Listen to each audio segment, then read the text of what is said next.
नमस्कार, आप सबका स्वागत है तक्षशिला एकेडमी जोधपुर के यूट्यूब चैनल पर। और आज अपन बात करेंगे राजस्थान जीके के कुछ महत्वपूर्ण प्रश्नों के बारे में और इन प्रश्नों के आसपास आने वाली प्रतियोगी परीक्षाओं में और भी क्या सवाल बन सकते हैं उनके बारे में भी चर्चा करेंगे।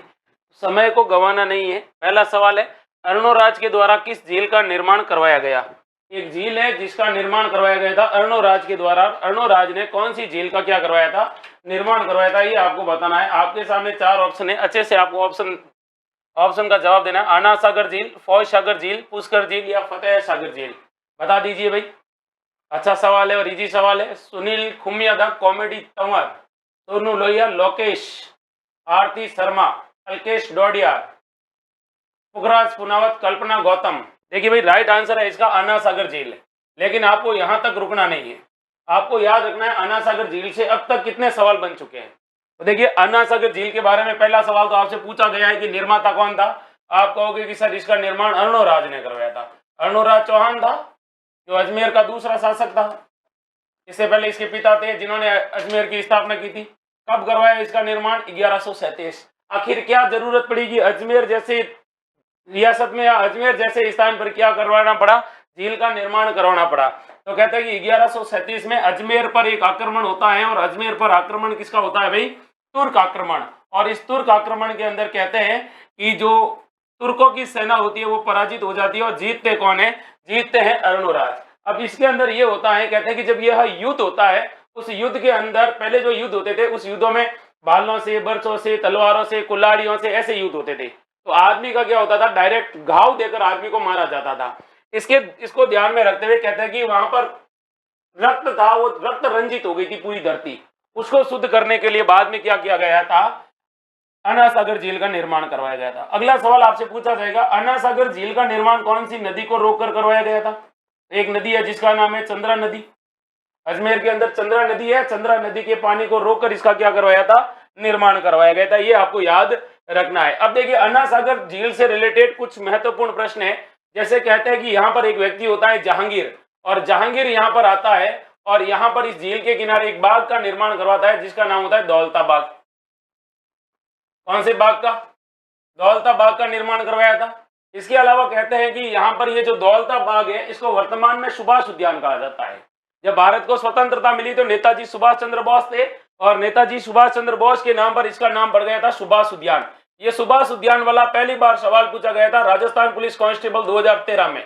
और पूछा सुभाष उद्यान है वो किस झील के किनारे है? तो याद रखना, ये सुभाष उद्यान है वो जिस झील के किनारे है उस झील का नाम है आना सागर झील। इसके अलावा यहाँ पर आता है शाहजहां, और शाहजहां ने यहाँ पर किसका निर्माण करवाया था? तो यहाँ पर संगमरमर की बाराहदरी का क्या करवाया था? निर्माण करवाया था, संगमरमर की बाराहदरी। तो पूछ ले कि राजस्थान के अंदर वह झील जिसके किनारे शाहजहां ने संगमरमर की बाराहदरी का निर्माण करवाया था, आना सागर झील। अब देखिए, आना सागर झील के किनारे आपसे पूछा जाएगा कि बताइए भाई, आना सागर झील है, इस झील के किनारे कौन सा महल है? तो देखिए, यहाँ पर एक महल है जिसका नाम है नूरजहां का महल। पूछ ले, नूरजहां का महल कहां पर है? तो आना सागर झील के किनारे है, ये याद रखना है। फिर आपको याद रखना है आना सागर झील के बारे में, केंद्र सरकार के द्वारा एक परियोजना चलाई गई थी, राष्ट्रीय झील संरक्षण कार्यक्रम। और राष्ट्रीय झील संरक्षण कार्यक्रम में पूरे भारत की झीलों में से 5 सेलेक्टेड झीलें हैं, वो है राजस्थान की। और उन राजस्थान की झीलों के अंदर आपको ये बताना है कि देखिए भाई, एक झील है जिसका नाम है आना सागर झील, और आना सागर झील है यह राष्ट्रीय झील संरक्षण कार्यक्रम में शामिल है। ये सवाल कैसे बना था? तो याद रखना कि ये सवाल इस प्रकार से बना था, और सवाल ये था कि ये निम्न में से कौन सी झील राष्ट्रीय झील संरक्षण में शामिल नहीं है? तो ध्यान रखना, 4 जिलों में से आना सागर झील भी क्या है? शामिल है। टोटल 5 जिलों में से याद रखना है। इसके अलावा आपको पता होगा एक महिला थी जिसका नाम था अस्मत बेग, और अस्मत बेग भी यहाँ पर आती है, आना सागर झील के अंदर रुकती है। और ये किसकी ससास थी? तो याद रखना, यह नूरजहां की क्या थी? मां थी। वो भी कुछ समय तक यहाँ पर क्या हुए थे? रुकी थी। अच्छा सवाल है और बेहतरीन सवाल है। इन सवालों से बाहर आपका कुछ बाहर जाने वाला है नहीं। हालांकि यहाँ पर एक मंदिर भी बना हुआ है। यहाँ पर एक क्या बना हुआ है? हनुमान जी का मंदिर भी बना है। ये भी आपको क्या रखना है? याद रखना है। अगला सवाल देखिए, और अगला सवाल इन्हीं जिलों में से आपसे मैं आपको बता दूं कुछ। जैसे आपसे सवाल पूछा जाएगा कि फौज सागर झील कहां पर है? तो फौज सागर झील है अजमेर के अंदर। और ये झील है, इसका निर्माण है कौन सी नदी के किनारे किया गया? तो अजमेर के अंदर एक नदी है जिसका नाम है बांडी नदी। और इसको निर्माण किसने करवाया था? इसका निर्माण करवाया था अंग्रेजों ने। और अंग्रेजों ने इसका निर्माण इसलिए करवाया था क्योंकि जो अजमेर था वो राजस्थान के अंदर एक केंद्र शासित प्रदेश हुआ करता था, जहां पर एजेंट टू गवर्नर जनरल होता था, एजीजी यहां पर रहता था।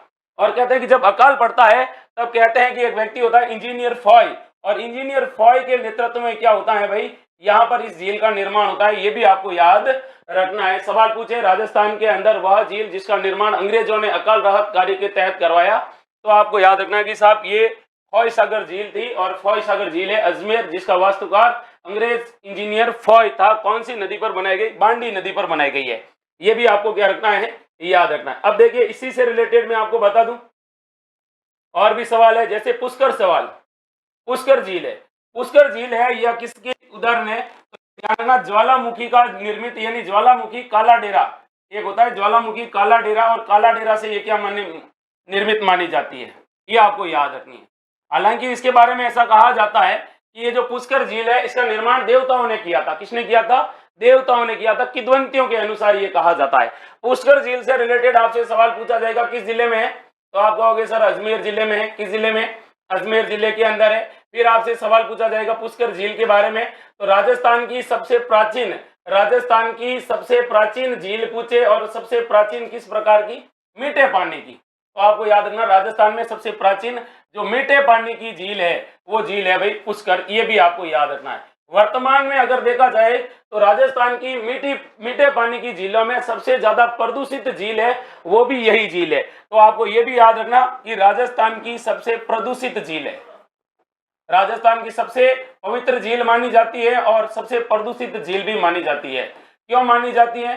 तो देखिए जिस प्रकार से राजस्थान के पूरे भारत में हरिद्वार का अपना एक विशेष महत्व है, उसी प्रकार से गरीबों का हरिद्वार कहा जाता है पुष्कर को। पुष्कर के अंदर कहते हैं कि जो लोग हरिद्वार जाने की कैपेसिटी नहीं रखते हैं तो अपने पूर्वजों की अस्थियों का विसर्जन करते हैं, तो उसके साथ नारियल हुआ, कपड़े हुए, लत्ते हुए, काफी चीजें ऐसी डाल देते हैं जिसके कारण झील क्या हो गई है? प्रदूषित हो गई। ये भी याद रखना। दूसरा है कि इसके अंदर प्रदूषण को खत्म करने के लिए किस देश की सहायता से कार्यक्रम चलाया जा रहा है? तो कनाडा की सहायता से। ये भी आपको याद रखना है कि पुष्कर झील के अंदर प्रदूषण को कम करने के लिए और पुष्कर झील की सफाई के लिए कनाडा की सहायता से इसकी क्या की जा रही है? सफाई की जा रही है। ये भी आपको याद रखना है। इसके अलावा देखना है आपको पुष्कर झील से रिलेटेड और भी सवाल, जैसे पुष्कर झील के चारों ओर 400 मंदिर है। कितने मंदिर है भाई? 400 मंदिर है। ये इनके बारे में विशेष जानकारी है। पुष्कर झील के आसपास चारों तरफ कितने मंदिर है? कहते हैं कि 400 मंदिर है, छोटे बड़े। इसके अलावा आपको याद रखना है यहाँ पर राजस्थान का सबसे प्राचीन ब्रह्मा मंदिर है, और राजस्थान का सबसे प्राचीन ब्रह्मा मंदिर है, और कहते हैं कि यह राजस्थान का पहले एकमात्र मंदिर हुआ करता था। अब तो आसोतरा में और बांसवाड़ा में 2 और बन गए हैं। ब्रह्मा मंदिर है और इसका निर्माण करवाने वाले एक व्यक्ति थे जिनका नाम था गोकुल चंद पारिक, और गोकुल चंद पारिक ने इसका क्या करवाया था? निर्माण करवाया था। ये भी आपको याद रखना है। इसके अलावा यहाँ पर एक मंदिर है सावित्री माता का मंदिर, सावित्री माता का मंदिर है यहाँ पर। और किसका और कौन सी माता का मंदिर है? तो देखिए सावित्री माता के अलावा यहाँ पर और भी मंदिर है, वो भी आपको याद रखना है। जैसे यहाँ पर एक मंदिर है गायत्री माता का मंदिर, गायत्री माता का मंदिर है। इसके अलावा यहाँ पर रंगनाथ जी का मंदिर है, रंगनाथ जी का मंदिर, ये भी आपको याद रखना है। इसके अलावा आपको ये भी याद रखना है कि पुष्कर झील के किनारे एक वराह मंदिर भी था जिसका निर्माण अर्णोराज ने करवाया था। ये भी आपको याद रखना है। पुष्कर झील पर टोटल घाट कितने घाट हैं? तो 52 घाट है। ये भी आपको याद रखना है, 52 घाट है। और याद रखना कि जो 52वां घाट है उसका नाम है मेरी घाट, और मेरी घाट को ही क्या कहा जाता है? जनाना घाट कहा जाता है। अब ऐसा कहा जाता है कि यहाँ पर एक ब्रिटेन की आई थी, महारानी आई थी जिसका नाम था मैरी, और मैरी ने कहा कि मैंने सुना है पुष्कर के अंदर नहाने से मन और तन पवित्र हो जाता है, मैं भी नहाने के लिए जाऊंगी। और कहते हैं कि वो जब यहाँ पर नहाने के लिए आती है तो सारे पुरुषों को और महिलाओं को एक ही जगह पे वो नहाते हुए देखती है। वो कहती है मैं यहाँ नहीं नहाऊंगी। कि क्यों? कि भाई मैं यहाँ पे इसलिए नहीं नहाऊंगी क्योंकि यहाँ पे पुरुष और महिलाएं दोनों एक साथ नहा रहे हैं। तो देखिए हमारे देश में हर जगह पर जो ये नजरें होती है ना, ये नजरें, इनको स्कैन करने का एक तरीका होता है। और जहां पर धर्म की बात आ जाती है और धार्मिकता की बात आ जाती है, तब आदमी के सामने चाहे कुछ भी आ जाए, उसका जो माइंड होगा ना, वो माइंड सेट होगा, उसका जो नजर होगी वो उसकी कहीं नहीं जाएगी, वो धर्म से रिलेटेड रहेगी। तो याद रखना है यहाँ पर मेरी घाट, जनाना घाट। और महात्मा गांधी जी थे, गांधी जी की जब मृत्यु हुई तो गांधी जी की अस्थियों का भी यहाँ पर क्या किया गया था, विसर्जन किया गया था, और उसके बाद में इसका नाम क्या कर दिया गया भाई, गांधी घाट कर दिया गया था। राजस्थान का जो तीसरा रोपवे है, राजस्थान का कौन सा रोपवे, तीसरा रोपवे है, वो भी कहां पर स्थापित किया गया था, पुष्कर में स्थापित किया गया था। ये भी आपको क्या रखना है भाई, याद रखना है, ये भी आपको क्या रखना है, याद रखना है। धार्मिक दृष्टि से इस झील का बहुत क्या है, महत्व है, ये भी आपको याद रखना है। कौन सी झील के बारे में याद रखना है, तो पुष्कर झील के बारे में याद रखना है। अब आगे देखिए अगला सवाल, और अगला सवाल भी आपको अच्छा सवाल मिलेगा। उससे पहले अगर आपने टेलीग्राम का चैनल लिंक नहीं ज्वाइन, वो जो टेलीग्राम चैनल है वो ज्वाइन नहीं किया है तो वो कर लीजिए, ये सारे आपको वापस वहीं पे मिल जाएंगे विद डिटेल में। अगला सवाल है, चार चौमा मंदिर किस जिले में, चार चौमा मंदिर किस जिले में है, ये आपसे पूछा गया सवाल है। और कोटा, बांसवाड़ा, अलवर और चित्तौड़गढ़, अच्छा सवाल है और बेहतरीन सवाल है, सोच के जवाब दीजिए भाई। नवीन यादव, रमेश चंद, सुनील घुमियादा, चंदाराम, सुरेश कड़वासरा, एम के, पुखराज पुनावत, गोपाराम लीलावत, रमेश चंद, सुरेश कड़वासरा, फटाक से आंसर बता दीजिए भाई। चार चौमा मंदिर राजस्थान के किस जिले में है, कल्पना गौतम, आंसर बताना है भाई फटाक से। पिंकी जाट, बताइए भाई फटाक से, आपको क्या बताना है, आंसर बताना है। अच्छा सवाल है और इजी सवाल है और बेहतरीन तरीके से आपको इसका क्या देना है, आंसर देना है, बताइए भाई, वेरी गुड। तो आपको याद रखना है, चार चौमा मंदिर है कोटा के अंदर, कहां पर है, कोटा के अंदर है, ये आपको याद रखना है। और अगर आपसे सवाल पूछे कि यह किस काल का है तो यह गुप्तकालीन मंदिर है, गुप्तकालीन क्या है, मंदिर है, ये भी आपको याद रखना है कि चार चौमा मंदिर कोटा के अंदर है और गुप्तकालीन मंदिर है, याद रखना है। पिंकी जाट, श्रीचंद, रमेश चंद, सोनू लोहिया, एम के जाटनी, रमेश चंद, देवकरण गुर्जर, बेहतरीन तरीके से आपको जवाब देना है और घबराना नहीं है भाई। राजस्थान में स्कल्पचर पार्क निम्न में से किस पैलेस में स्थित है, तो बताइए राजस्थान का प्रथम स्कल्पचर पार्क है वो कौन से पैलेस में स्थित है, Jaipur city palace, Madhavendra palace, A व बी दोनों या इनमें से कोई नहीं। फटाक से आपको क्या देना है, आंसर देना और अच्छे से जमा के आंसर दे दीजिए। बताइए, देवकरण गुज्जर ने बता दिया है, पिंकी जाट, भागीरथ मारवा, कल्पना गौतम, और ये शायद मेरे हिसाब से विकास खुमियादा है जो मेरा लाडला बना हुआ है। बताइए भाई, भागीरथ मारवा, सोनू वर्मा, बता दीजिए भाई। अच्छा सवाल है और इजी सवाल है और ऐसे सवालों को आपको क्या नहीं करना है, ड्रॉप नहीं करना है, बता दीजिए भाई। अच्छा सवाल, बेहतरीन सवाल है, गलत नहीं बताना है, बताइए। हाँ, कहां पर है ये, माधवेंद्र पैलेस के अंदर है। अब ये माधवेंद्र पैलेस कहां पर है, तो याद रखना नाहरगढ़ दुर्ग में है। कहां पर है, नाहरगढ़ दुर्ग में है, ये आपको याद रखना। अपने राजस्थान के अंदर, जयपुर के अंदर एक शासक हुए थे माधो सिंह सेकंड, और माधो सिंह सेकंड को कहा जाता है बब्बर शेर। कौन सा शेर कहा जाता है, बब्बर शेर कहा जाता है, ये भी आपको याद रखना है। और कहते हैं कि इसको माधवेंद्र भवन इसलिए कहा जाता है कि इनकी 9 रानियां थी। कितनी रानियां थी भाई, 9 रानियां थी, और 9 रानियों के लिए इन्होंने एक जैसे 9 महल बनाए। एक जैसे कितने महल बनाए, 9 महल बनाए थे। इसको नाहरगढ़ दुर्ग के अंदर माधवेंद्र भवन कहा जाता है, ये आपको याद रखना है। फिर आगे बात करता हूं मैं आपको कि ये स्कल्पचर पार्क क्या है। तो देखिए, यहाँ पर जो पत्थर है उन पत्थरों को लाया गया, पत्थरों को तराश कर क्या किया गया, मूर्तियां बनाई गई। तो ये स्कल्पचर पार्क है, यहाँ पर विभिन्न प्रकार की पत्थर की क्या बनाई गई है भाई, मूर्तियां बनाई गई है, ये आपको याद रखना है। क्या बनाई गई है भाई, मूर्तियां बनाई गई है, ये याद रखना है। कौन से दुर्ग में है, अगर ये सवाल आपसे थोड़ा घुमा के पूछ दे और बताओ ये राजस्थान का स्कल्पचर पार्क है, यह स्कल्पचर पार्क है, वो राजस्थान के अंदर आपसे सवाल पूछे कि बताओ मेरे भाई यह किस दुर्ग में है, तब आप क्या करते, कहते हैं कि सर ये है नाहरगढ़ दुर्ग में। कहां पर है भाई, नाहरगढ़ दुर्ग में बना हुआ है, ये आपको याद रखना है। किस दुर्ग में बना हुआ है, तो नाहरगढ़ दुर्ग में बना हुआ है। अब आपको पता है नाहरगढ़ दुर्ग है, जयपुर के अंदर है, और इसका निर्माण 1734 में किया गया था, और इसका निर्माण करवाने वाले थे सवाई जयसिंह। और सवाई जयसिंह ने इसका निर्माण क्यों किया, करवाया था, तो इसका निर्माण करवाया था मराठों से सुरक्षा हेतु। मराठों से क्या, मराठों से सुरक्षा प्राप्त करने के लिए इन्होंने इसका क्या करवाया था, निर्माण करवाया था, ये भी आपको याद रखना है। फिर आपको ये भी याद रखना है नाहरगढ़ दुर्ग के बारे में, इस दुर्ग को क्या कहा जाता है, जयपुर की ओर झांकता हुआ किला। जयपुर की ओर झांकता हुआ क्या कहा जाता है, किला कहा जाता है, ये भी आपको याद रखना है, झांकता हुआ किला कहा जाता है। और इसको क्या नाम रखोगे, तो इसको कहा जाता है भाई सुदर्शनगढ़। कौन सा गढ़ कहा जाता है, सुदर्शनगढ़ कहा जाता है। और इस मंदिर का नाम किसके नाम, इस किले का नाम किसके नाम पर रखा गया था, तो इसका नाम रखा गया था नाहर सिंह भोमिया जी के नाम पर। किसके नाम पर रखा गया था, नाहर सिंह भोमिया जी के नाम पर इसमें इसका क्या रखा गया था, नामकरण किया गया था। ये भी आपको याद रखना है। इसके अलावा इस किले को कहा जाता है जयपुर मुकुट। कौन सा मुकुट कहा जाता है, जयपुर मुकुट कहा जाता है। ये भी आपको याद रखना है। फिर मैं आपको बताऊं, जयपुर के एक शासक थे जिनका नाम था जगत सिंह सेकंड। याद रखना, ये सवाल पूछा गया सवाल है। जयपुर के एक शासक थे जिनका नाम था जगत सिंह सेकंड। और जगत सिंह सेकंड की एक पासवान हुआ करती थी जिसका नाम था भाई रस कपूर। और कहते हैं कि रस कपूर को इसके अंदर क्या रखा गया था, कैद करके रखा गया था, याद रखना।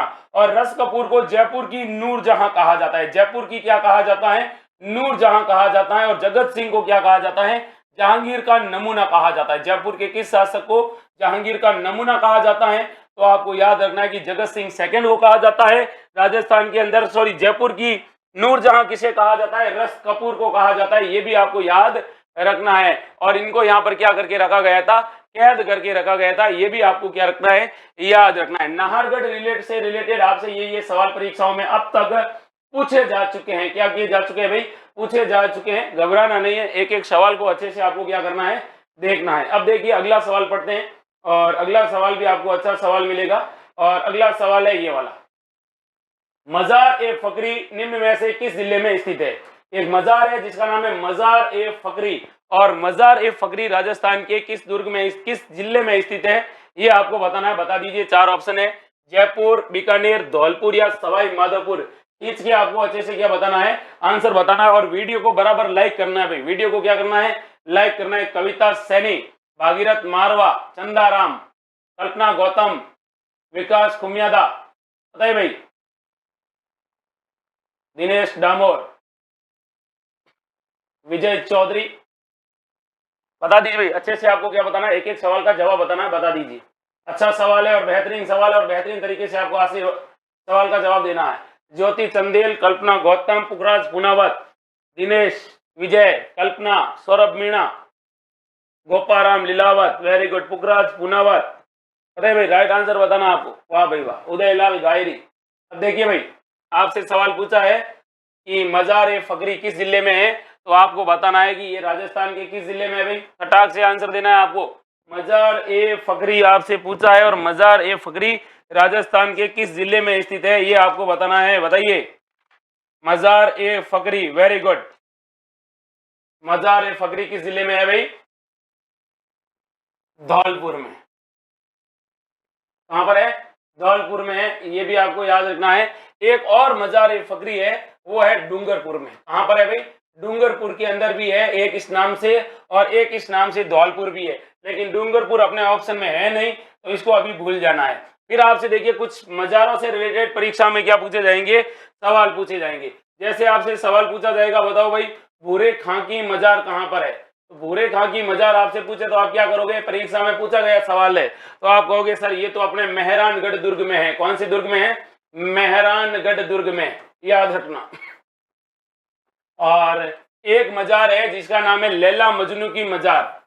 तो लैला और लैला के साथ था मजनू, और लैला और मजनू की एक साथ क्या बनी हुई है, मजार बनी हुई है। और लैला मजनू की मजार आपसे परीक्षा में पूछ ले तो आप कहोगे कि सर ये है श्री गंगानगर में। कहां पर है, श्री गंगानगर में है। ये भी आपको क्या रखना है, याद रखना है। फिर आपसे सवाल पूछा जाएगा, बताइए भाई लैला मजनू की मजार के बाद गमता गाजी मीनार कहां पर है। ये भी सवाल आपसे पूछा जाता है, गमता गाजी मीनार, गमता गाजी मजार। और इसको राजस्थान के अंदर कहा जाता है इक मीनार।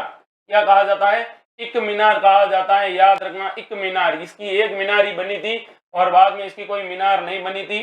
तो गमता गाजी या इक मीनार है, ये राजस्थान के जोधपुर जिले में है। किस जिले में भाई, जोधपुर जिले में है। ये भी आपको क्या रखना है, याद रखना है। फिर आपसे सवाल पूछा जाएगा अब्दुल्ला पीर की मजार कहां पर है। तो अब्दुल्ला पीर की मजार आपसे पूछे तो आप कहोगे सर अब्दुल्ला पीर की मजार है वो राजस्थान के किस जिले में है भाई, डूंगरपुर जिले में, सॉरी बांसवाड़ा जिले में। किस जिले में भाई, बांसवाड़ा जिले में है। ये भी आपको रखना है याद, क्योंकि इससे बाहर कुछ जाने वाला है नहीं। सवाल के आसपास ही क्या बनते हैं भाई, सवाल बनते हैं। आगे बात करते हैं और अगले सवाल के बारे में पढ़ते हैं। और अगला सवाल अपनी स्क्रीन पर है, वो ये कह रहा है आपसे कि बताओ भाई, झालरापाटन में नवलखा दुर्ग की नींव किसने रखी थी? तो झालरापाटन में नवलखा दुर्ग है, इस नवलखा दुर्ग की क्या रखी गई थी? नींव रखी गई थी। और किसके द्वारा रखी गई थी ये आपको बताना है और अच्छे से बताना है और गलत नहीं बताना है। फटाक से आंसर दे दीजिए भाई। झालावाड़ के अंदर नवलखा दुर्ग की नींव किसने रखी थी ये आपको बताना है। अच्छा सवाल है, बेहतरीन सवाल है, बता दीजिए भाई। Very good very good very good. अच्छा सवाल, इजी सवाल, बेहतरीन सवाल। और आपको इसका क्या देना होगा? जवाब देना होगा। बताइए भाई, गलत कुछ भी नहीं बताना है और इजी वे में आपको आंसर बताना है कि झालरापाटन के अंदर एक दुर्ग है नवलखा दुर्ग और इसकी नींव किसके द्वारा रखी गई थी? Very good. मानक सिंह प्रथम, चित्रांग मौर्य, पृथ्वी सिंह या फिर महाराणा कुंभा। बेहतरीन तरीका है और बेहतरीन तरीके से आपको क्या देना पड़ेगा ये याद रखना है। बता दीजिए भाई। तो देखिए भाई, एक दुर्ग है जिसका नाम है नवलखा दुर्ग और नवलखा दुर्ग है यह झालरापाटन झालावाड़ के अंदर है और इसका निर्माण करवाया था पृथ्वी सिंह ने। किसने करवाया था? पृथ्वी सिंह ने करवाया था, ये भी याद रखना है। एक दुर्ग है जयपुर के अंदर और वो दुर्ग है मनोहर थाना दुर्ग। कौन सा दुर्ग है भाई?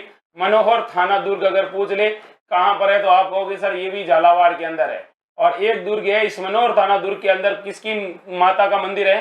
तो ये भी याद रखना कि राजस्थान के अंदर भीलों की आराध्य देवी है विश्ववंती देवी। और विश्ववंती देवी का क्या बना हुआ है? मंदिर बना हुआ है। और किसकी कुल आराध्य देवी है?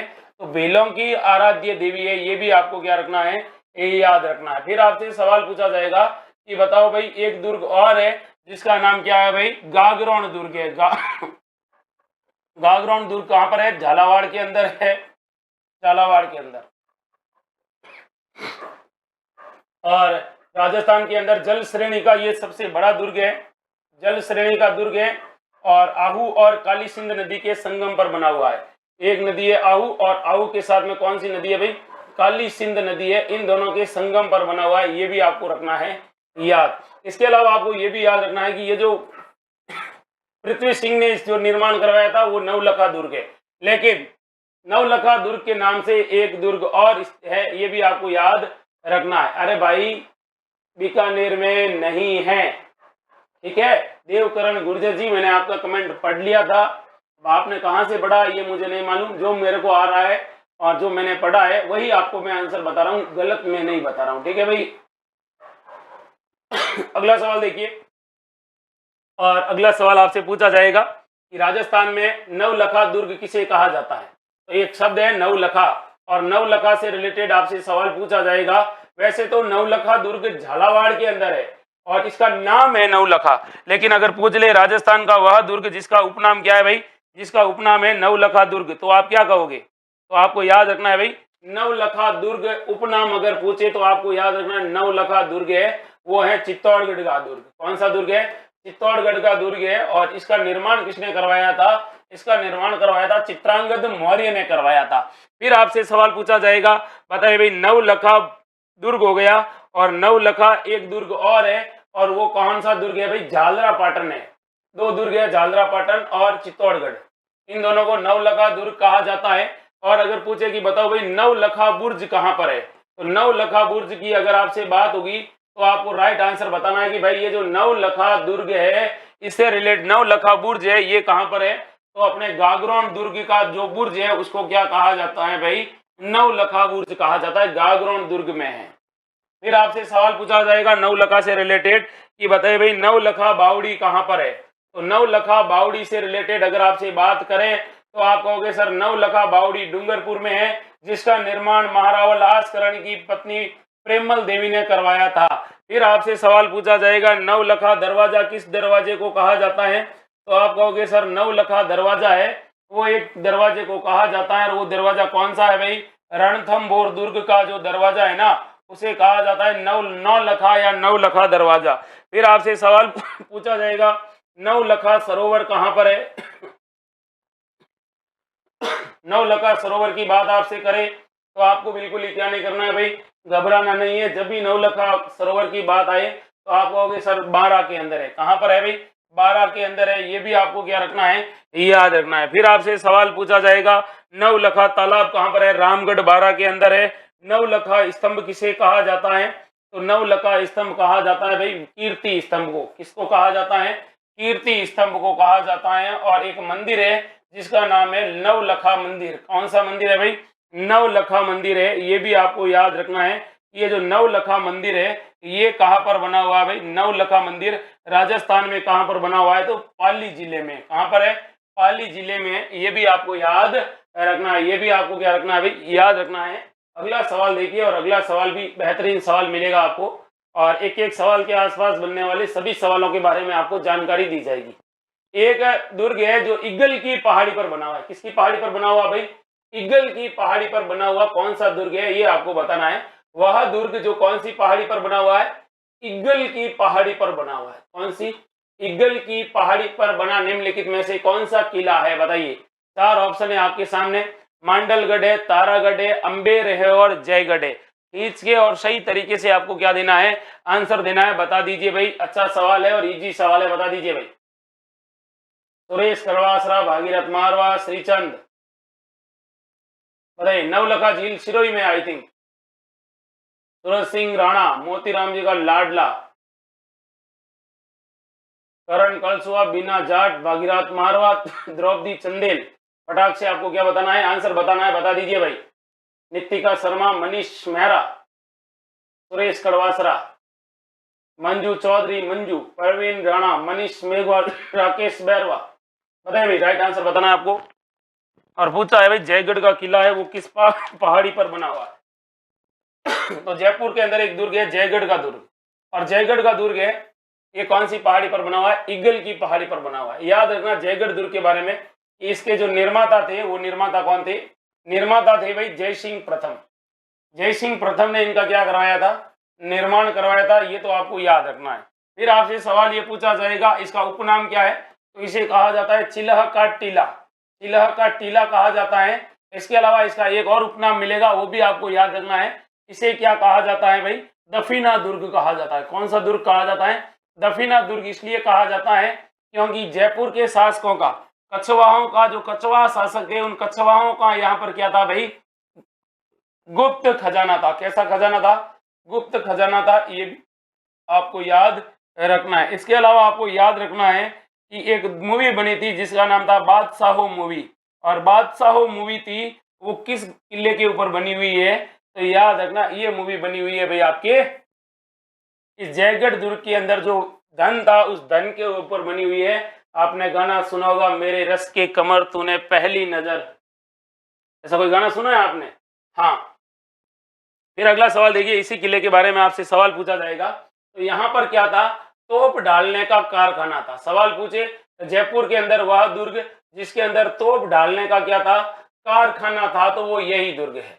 ये भी आपको याद रखना है। और एशिया की सबसे बड़ी तोप, एशिया की सबसे बड़ी तोप है जयबान, और जयबान तोप भी वो कहाँ पर रखी गई है, यहीं पर रखी गई है जयबान तोप। ये भी आपको क्या रखना है, याद रखना है। फिर आपको याद रखना है इसी किले के बारे में कि यहाँ पर ध्यान रखना एशिया की सबसे पुरानी, एशिया की सबसे बड़ी तोप है ये, लेकिन एशिया की सबसे पुरानी एक मशीन है जिसका नाम है लेथ मशीन, और एशिया की सबसे पुरानी लेथ मशीन है वो भी यहीं पर रखी गई है। ये भी आपको क्या रखना है, याद रखना। एशिया की सबसे प्राचीन कौन सी मशीन, लेथ मशीन रखी गई है। इसके अलावा सवाल पूछा जाएगा राजस्थान का वह दुर्ग जिसके अंदर टांका जल ग्रहण टांका जल संरक्षण प्रणाली का क्या मिलता है, उदाहरण मिलता है टांका, टांके बने हुए हैं और टांका जल संरक्षण का क्या मिलता है, यहाँ पर जल संरक्षण की क्या मिलती है, जानकारी मिलती है। यहाँ पर टांके बने हुए थे, याद रखना। बाकी तालाब वगैरह कुंड हुआ करते थे, लेकिन यहाँ पर क्या मिला है, टांका, यानी टांका जल संरक्षण पद्धति का क्या मिला है, ये मिला है। फिर आपसे सवाल याद रखना कि यहाँ पर एक बुर्ज बना हुआ है और इसका नाम है दिया बुर्ज। इस दिया बुर्ज को कहा जाता है प्रकाश स्तंभ। क्या कहा जाता है, प्रकाश स्तंभ कहा जाता है। ये भी आपको याद रखना है। और कितने मंजिल का है यह, 7 मंजिला है। कितने मंजिला है भाई, 7 मंजिला है। और याद रखना है आपको कि ये जो दिया बुर्ज है ये कितना मंजिला है, 7 मंजिला है, जिसका निर्माण करवाया था मान सिंह ने। किसने करवाया था?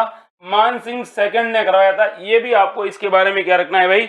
याद रखना है। ये भी आपको क्या रखना है? याद रखना है। अच्छा सवाल है और इजी सवाल है। इन सवालों के आसपास आपको क्या मिलेंगे? बहुत सारे क्या मिलेंगे? सवाल मिलेंगे। इंदिरा गांधी के समय बिल्कुल खुदाई की गई थी, आपातकाल के समय, ये आपको याद रखना है भाई। अच्छा सवाल, बेहतरीन सवाल और इजी सवाल है। अगला सवाल देखते हैं और अगला सवाल अपनी स्क्रीन पर है। वो आपसे क्या कह रहा है?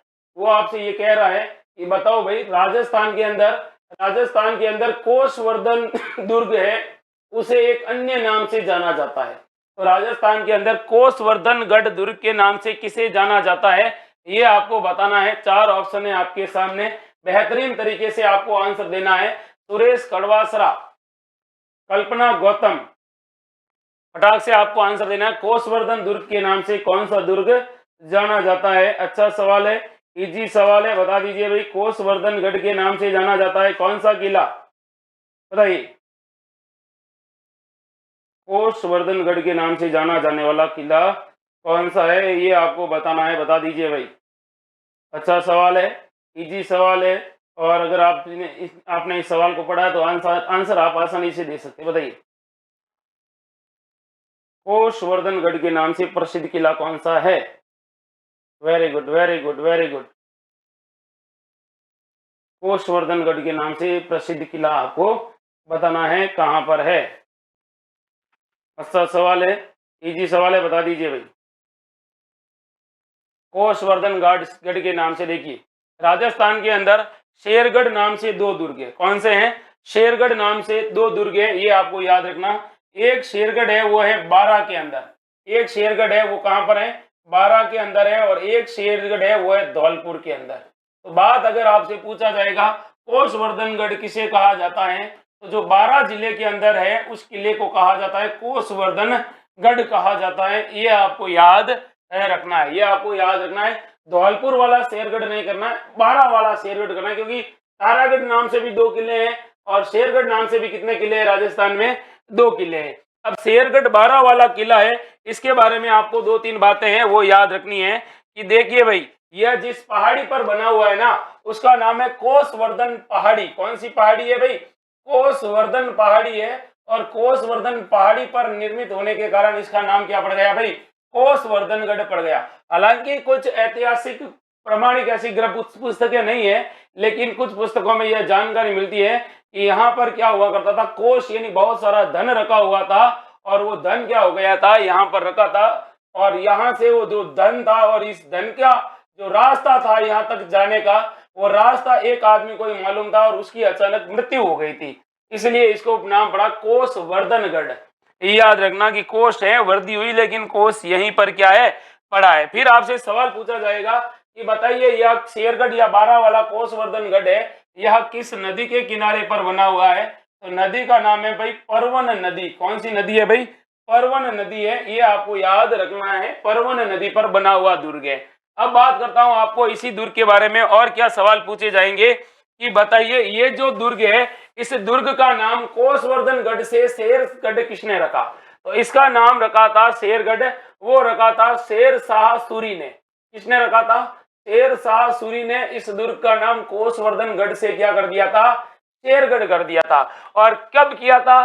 तो 1542 के अंदर इसने मालवा को जीता था, और मालवा विजय के बाद में इसने इस दुर्ग का नाम क्या कर दिया था भाई? वो कर दिया था शेरगढ़ दुर्ग। कौन सा दुर्ग कर दिया? शेरगढ़ दुर्ग। आपको पता होना चाहिए, राजस्थान के अंदर पूछे झालाओं की हवेली कहां पर है, तो इसी दुर्ग के अंदर किसकी हवेली बनी हुई भाई? झालाओं की हवेली बनी हुई है। किसकी हवेली बनी हुई है? झालाओं की बनी हुई है हवेली, जिसका निर्माण झाला जालिम सिंह ने करवाया था। और यहाँ पर झाला जालिम सिंह और अमीर खां पिंडारी थे ना, पिंडारी, अमीर खां पिंडारी और झाला जालिम सिंह दोनों आपस में पगड़ी बदल कर क्या बने थे? भाई बने थे। झाला जालिम सिंह और इनके साथ कौन मिले थे? अमीर खां पिंडारी, और ये दोनों क्या बने थे भाई? एक दूसरे के पगड़ी बदल कर क्या बने थे? भाई बने थे। आपको पता होना चाहिए कि यहाँ पर कहते हैं कि अमीर खां पिंडारी, इनकी माताओं और इनकी पत्नियों को रखा गया था, तो यहाँ पर इन्होंने किसकी अदला बदली की थी? पगड़ियों की अदला बदली की थी। पगड़ियों की क्या की थी?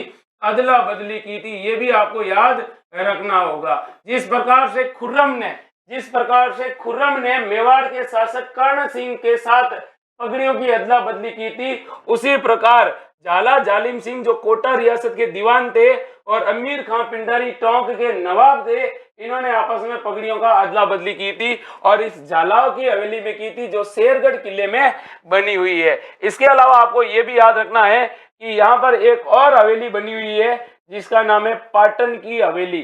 पाटन की क्या बनी हुई है? हवेली बनी हुई है। और इस किले के पास में किसके अवशेष मिले हैं? तो याद रखना, सवाल आपसे पूछा जाएगा कि पाषाण कालीन सभ्यता के अवशेष, तो पाषाण कालीन सभ्यता के क्या मिले हैं? यहाँ पर अवशेष मिले हैं इस किले के पास में। पाषाण कालीन सभ्यता के यहाँ पर क्या मिले हैं भाई?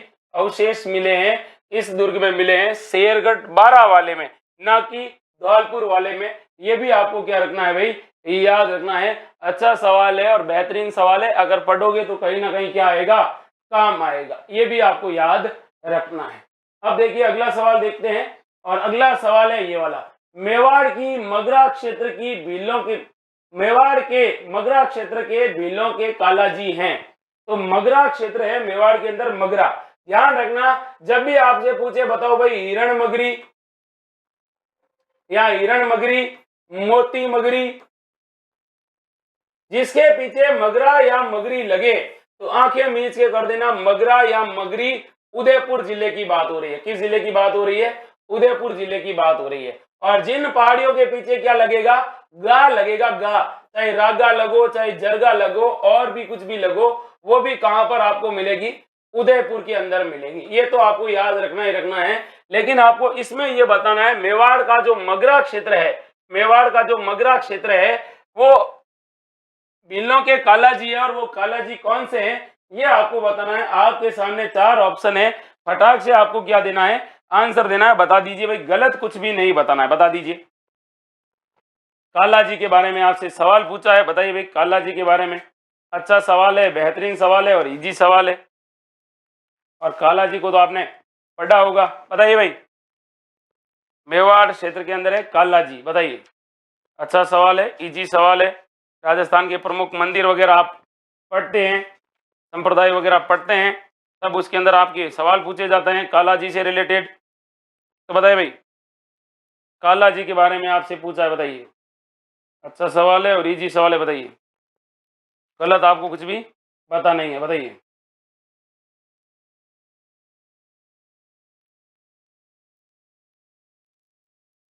अच्छा सवाल है, बेहतरीन सवाल है और सोच के जवाब देना है। गलत नहीं बताना भाई। क्या नहीं बताना है? गलत नहीं बताना है, बता दीजिए। बताइए बताइए बताइए। काला जी के बारे में आपसे पूछा है। वेरी गुड, आंसर आ रहे हैं भाई। काला जी, क्या पूछा है आपसे? काला जी के बारे में आपसे पूछा है और आपको इनका आंसर बताना है। तो आपको याद रखना, काला जी के नाम से जाने जाते हैं केसरिया नाथ जी। किसको जाना जाता है? केसरिया नाथ जी को जाना जाता है। कहते हैं कि यहाँ पर जो हिंदू है वो हिंदू ये कहते हैं कि साहब जो हिंदू धर्म के लोग हैं वो कहते हैं कि काला जी नहीं है, ये तो भैरू जी है। क्या है?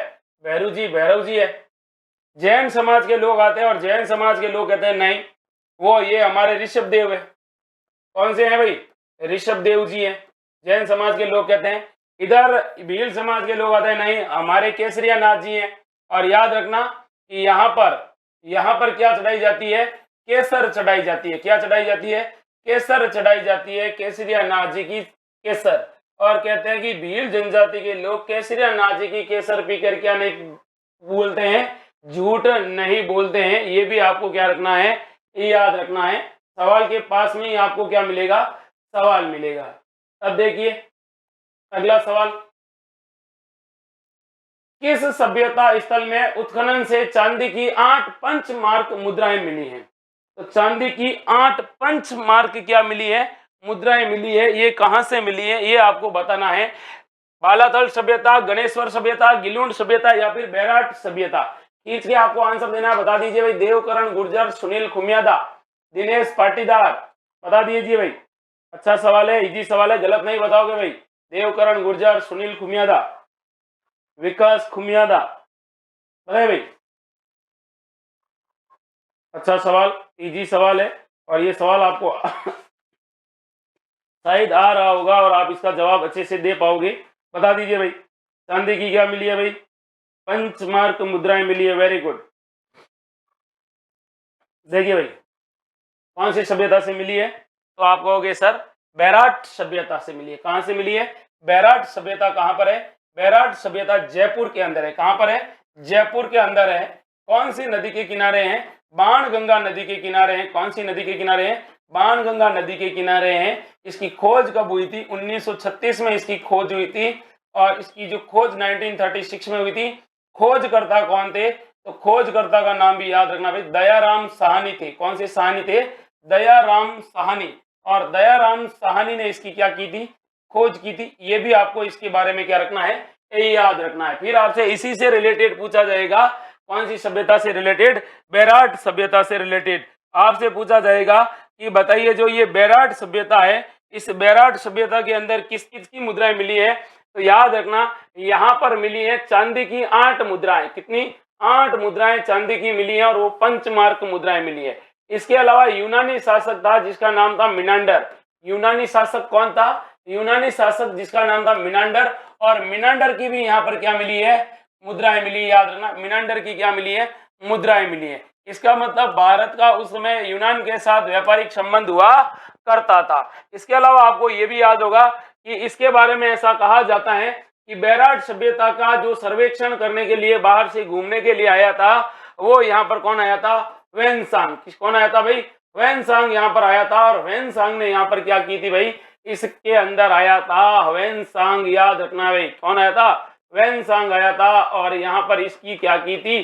शेयर की थी। ये भी आपको याद रखना है। इसके अलावा उसने कहते हैं इस बैराट के लिए एक शब्द का प्रयोग किया था और वो शब्द क्या था? उसका नाम था प्रोलियो। क्या नाम था? मेरे साथ बोलना, प्रो। प्रो के बाद में आप कहोगे सर ली, और ली के बाद में आप कहोगे या, ये के बाद में कहोगे ता, और ता के बाद में लो। जिस प्रकार से वेनसांग ने भीनमाल जालोर को पिल्लो मोली कहा था, उसी प्रकार इसने बैराट को कहा था पोली ये तो लो, पोली ये तालो। ये इसने इसका क्या बताया था? पुराना नाम बताया था। इसके अलावा यहाँ पर अकबर ने क्या स्थापित की थी? टकसाल स्थापित की थी। टकसाल की सवाल पूछा जाएगा। मुगल शासक अकबर ने यहाँ पर टकसाल क्या की थी? स्थापित की थी, जहां पर तांबे की मुद्राएं बनाई जाती थी। तांबे की क्या बनाई जाती थी? मुद्राएं बनाई जाती थी। ये भी आपको याद रखना है। इसके अलावा ध्यान रखना, यहाँ पर देखिए महाजनपद काल का, महाजनपद काल, महाभारत काल, महाभारत। इसके अलावा गुप्त काल, गुप्त काल के बाद में मौर्य काल, मौर्य काल सभ्यताओं के, और बौद्धकालीन सभ्यताओं के क्या मिले हैं भाई? अवशेष मिले हैं। ये भी आपको इसके बारे में क्या रखना है?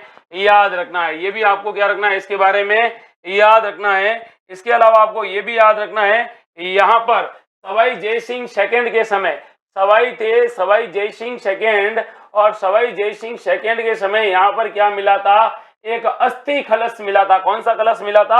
अस्थि कलश मिला था। ये भी आपको याद रखना है। और ऐसा कहा गया कि भाई ये अस्थि कलश भगवान बुद्ध का रहा होगा। इसके अंदर भगवान बुद्ध की क्या थी? मूर्ति, सॉरी, अस्थियां रखी हुई थी। ये भी आपको याद रखना है। और अशोक, सम्राट अशोक का एक अभिलेख मिला था। उस अभिलेख का नाम भी याद रखना है कि भाब्रू शिलालेख। कौन सा भाई? भाब्रू शिलालेख कहां पर मिला है? वो भी यहीं से मिला है। जिसकी खोज किसने की थी? कैप्टन बर्ट ने की थी। भाब्रू शिलालेख की खोज किसने की थी? कैप्टन बर्ट ने की थी, और वो भी यहीं से मिला है। ये भी आपको इनके बारे में याद रखना। सारे के सारे सवाल परीक्षाओं में पूछे गए हैं। याद रखना, सारे के सारे सवाल है वो परीक्षाओं में क्या किए जा चुके हैं? पूछे जा चुके हैं। सवाल के आसपास ही आपको क्या मिलेगा? सवाल मिलेगा। अच्छा सवाल है, इजी सवाल है और बेहतरीन सवाल है। गलत आपको कुछ भी बताना नहीं है। अगला सवाल देखिए, और अगला सवाल ये वाला है, मेवाड़ क्षेत्र का कौन सा नृत्य है? मेवाड़ क्षेत्र का कौन सा नृत्य है जो क्या चलता है भाई? श्रावण और भादों में चलता है और लगभग 40 दिनों तक किया जाता है। बता दीजिए कौन सा नृत्य है? अच्छा सवाल, इजी सवाल और बेहतरीन तरीके से क्या पूछा गया है? सवाल पूछा गया है। फटाक से आपको क्या देना है? आंसर दीजिए भाई। सूरज सिंह राणा।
अब देखिए अगला सवाल, और अगला सवाल है ये वाला, और अगला सवाल ये वाला है, राजस्थान में सर्वाधिक आणविक भंडार, राजस्थान में सर्वाधिक आणविक खनिज के भंडार है।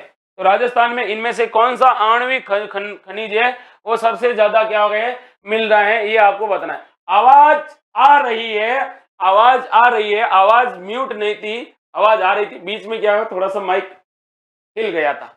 बता दीजिए, राइट आंसर बताना है आपको। इनमें से बताना है कि राजस्थान के अंदर इनमें से कौन सा आणविक खनिज का सबसे बड़ा भंडार है।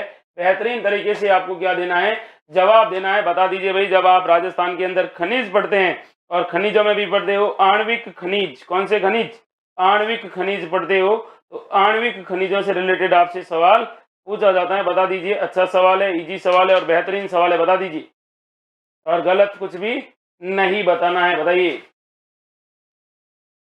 अच्छा सवाल, बेहतरीन सवाल और इजी सवाल है, गलत नहीं बताना है। यूरेनियम, थोरियम, बेरिलियम, बताइए भाई कौन सा खनिज सबसे ज्यादा पाया जाता है राजस्थान के अंदर, आणविक खनिजों में पूछा है आपसे, बताइए।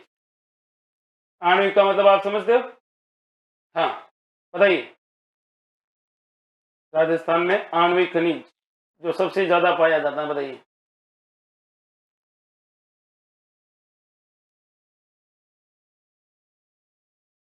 Very good, very good, very good, बता दीजिए भाई। यूरेनियम, थोरियम, बेरिलियम, बता दीजिए। अच्छा सवाल है और इजी सवाल है, बताइए। राजस्थान में कौन सा खनिज ज्यादा पाया जाता है, बताइए। आणविक खनिज, लगभग लगभग सवाल आपके आ रहे हैं, वो थोड़े सोचने को मजबूर करने वाले आ रहे हैं, बताइए।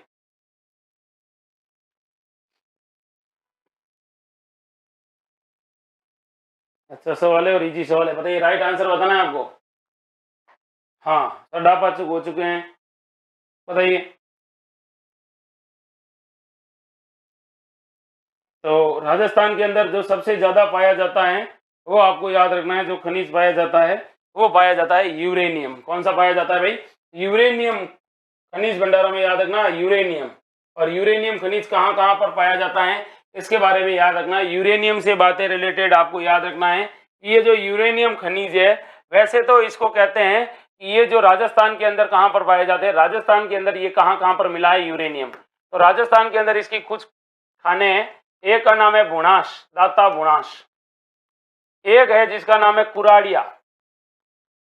ये दोनों है भीलवाड़ा के अंदर। ये दोनों खाने कहां पर है, भीलवाड़ा के अंदर, क्योंकि कई बार ऐसे खनिजों की खाने पूछ लेते हैं। इसके अलावा एक है उमरा, एक है उमरा और एक है किशनगढ़। उमरा और किशनगढ़ कहां पर है, अजमेर के अंदर है। कहां पर है, अजमेर के अंदर है। यहां से भी क्या मिले हैं, यूरेनियम के भंडार मिले। ये गांव है, याद रखना, खंडेला। कौन सा है भाई, खंडेला। और खंडेला कहां पर है भाई, सीकर। और सीकर के अंदर याद रखना यूरेनियम के सर्वाधिक भंडार मिले हैं। इसके अलावा याद रखना है कि राजस्थान के अंदर एक जगह है रामगढ़, और रामगढ़ कहां पर है, बारां में। रामगढ़ कहां है, बारां के अंदर है, याद रखना है। आपको ये भी पता होगा कि रामगढ़ के अंदर एक झील बनी हुई है, रामगढ़ झील। और रामगढ़ झील है वो उल्का पिंड के गिरने से बनी हुई है। किसके गिरने से, उल्का पिंड से गिरने से रामगढ़ झील बनी है। और याद रखना यहाँ पर कहते हैं कि जब geological survey of India GSI ने यहाँ पर खोज की तो उन्होंने कहा साहब यहाँ पर क्या है भाई, यहाँ पर इन्होंने इसको क्या घोषित किया है, इस जगह को, इसको भारत की क्या किया गया है, पहली जियो हेरिटेज क्या घोषित किया गया है, जियो हेरिटेज साइट घोषित किया है। ये भी आपको याद रखना है, जियो हेरिटेज साइट घोषित किया है। किसको किया है, रामगढ़ बारां को किया गया है। ये भी आपको याद रखना है। भारत में पहली है जो सबसे ज्यादा इसका यूरेनियम का उत्पादन हो रहा है वो जादूगोड़ा से हो रहा है। कहां से हो रहा है, जादूगोड़ा से हो रहा है। ये भी आपको क्या रखना है, अच्छा सवाल है और इजी सवाल है। फिर देखिए अगला सवाल, और अगला सवाल भी आपसे अच्छा सवाल मिलेगा और बेहतरीन सवाल मिलेगा। और देखिए भाई, अगला सवाल आपसे पूछा जाएगा कि राजस्थान में थोरियम के भंडार कहां पर मिले। तो याद रखना ये जो थोरियम का जो होता है, ये थोरियम कहां पर मिलता है ये भी आपको याद रखना। तो ये थोरियम मिलता है समुद्र के किनारे। कहां पर मिलता है, समुद्र के किनारे में मिलता है। कौन सा यस्क मिलता है, खनिज मिलता है, थोरियम। और ये आणविक खनिज है और ये पाया जाता है तटीय क्षेत्रों में। कहां पर पाया जाता है? तटीय क्षेत्रों में पाया जाता है, ये भी आपको याद रखना है। और राजस्थान में ये कहां पर प्राप्त हुआ है? बांसवाड़ा के अंदर। और भारत में सबसे ज्यादा थोरियम कहां पर पाया जाता है? तो भारत में सबसे ज्यादा थोरियम पाया जाता है, वो पाया जाता है केरल में। कहां पर पाया जाता है? केरल में पाया जाता है। ये भी आपको क्या रखना है? याद रखना है। ये भी आपको क्या रखना है? याद रखना है भाई। इन्हीं से रिलेटेड आपसे क्या पूछा जाएगा? सवाल पूछा जाएगा। सवाल के आसपास ही आपको क्या मिलेगा? सवाल मिलेगा। बाकी बेरिलियम और लिथियम, लिथियम भी आपको पता है आणविक खनिज है। लिथियम भी कैसा खनिज है? आणविक खनिज है। ये भी आपको क्या रखना है? याद रखना है। ये भी कैसा खनिज है? आणविक खनिज है लिथियम। अगला सवाल देखो, राजस्थान में स्टील ग्रेड लाइम स्टोन के भंडार वाला जिला है। बेहतरीन सवाल है, बताइए। सुरेश कड़वासरा, मनीषा गोस्वामी, भागीरथ मारवा, संग्राम सिंह, मोतीराम जी का लाडला, भागीरथ मारवा, दिनेश पाटीदार, बताइए। विक्रम सपुनिया, बताइए। अच्छा सवाल है और इजी सवाल है।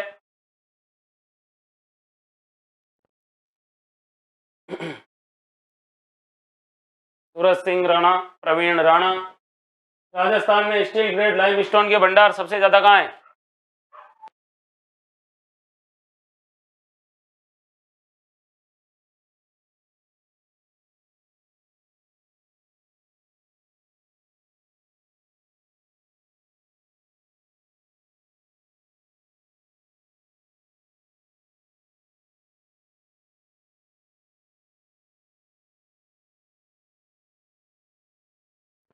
बताइए भाई। राजस्थान में, बताइए भाई, राजस्थान में स्टील ग्रेड लाइमस्टोन के भंडार सर्वाधिक कहां पर है? जैसलमेर के अंदर है। और स्टील ग्रेड लाइमस्टोन होने के कारण राजस्थान में सीमेंट उद्योग की सर्वाधिक संभावना, सीमेंट उद्योग की सर्वाधिक संभावना कहां पर है? तो ये सर्वाधिक संभावना, ये भी आपको याद रखना है, जैसलमेर के अंदर है सर्वाधिक संभावना। और सबसे अच्छा चूना माना जाता है, वो माना जाता है स्टील ग्रेड लाइमस्टोन माना जाता है, ये भी आपको याद रखना। वर्तमान में सीमेंट का सर्वाधिक उत्पादन हो रहा है, किसका? सीमेंट का सर्वाधिक उत्पादन हो रहा है, वो राजस्थान के अंदर चित्तौड़गढ़ जिले में हो रहा है। किस जिले में हो रहा है? चित्तौड़गढ़ जिले में हो रहा है। ये भी आपको क्या रखना है? याद रखना है भाई। बाकी अगला सवाल देखिए, अगला सवाल है ये वाला। 18 अप्रैल 1948 को गठित संयुक्त राजस्थान का मुख्यमंत्री किसे नियुक्त किया गया? तो 18 अप्रैल 1948 को गठित संयुक्त राजस्थान का मुख्यमंत्री है, उसे किसे नियुक्त किया गया? गोकुल भाई भट्ट, माणिक्यलाल वर्मा, भूरेलाल वर्मा या बलवंत सिंह मेहता? अच्छा सवाल है और इजी सवाल है। जब राजस्थान के अंदर संयुक्त राजस्थान का क्या किया गया था? गठन किया गया था। और संयुक्त राजस्थान का जो सीएम यानी चीफ मिनिस्टर है, वो किसे बनाया गया था, ये आपको बताना है। अच्छा सवाल है, इजी सवाल है और बेहतरीन तरीके से आपको आंसर देना है, गलत कुछ भी बताना नहीं है। बता दीजिए भाई। अच्छा सवाल है और इस सवाल को अगर आप पढ़ोगे और इन सवाल के आसपास आपकी क्या बनेंगे? सवाल बढ़ेंगे। क्योंकि अगर आपने राजस्थान का एकीकरण पढ़ा है, तो एकीकरण पढ़ा है तो आप इसका क्या देख सकते हो? अच्छे से क्या देख सकते हो? जवाब दे सकते हो। बताइए भाई। राइट आंसर आपको बताना है, किसको बनाया गया था?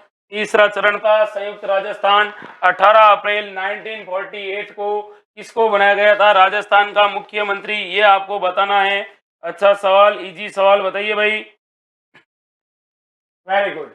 बनाया गया था माणिक्यलाल वर्मा को। एकीकरण का कौन सा चरण था? ये तीसरा चरण था। और तीसरा चरण में इनको क्या बनाया गया था? राजस्थान का मुख्यमंत्री बनाया गया था, ये भी याद रखना है। अब तीसरे चरण से रिलेटेड आपको कुछ बातें याद रखनी है भाई।